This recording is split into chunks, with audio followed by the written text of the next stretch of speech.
Dit het die hemelse Vader behaag om van ons al weg te neem, ons geliefde en beminde Piet Bijleveld, in die ouderdom van 66 jaar.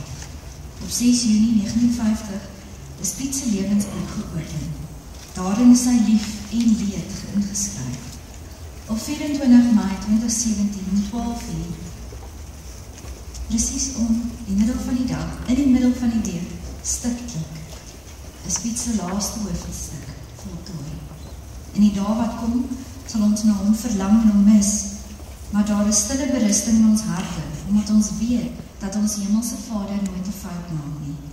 Ons is dankbaar vir die magdom van tere en soete herinneringe wat ons van hom het en wat altyd in ere gehou sal word.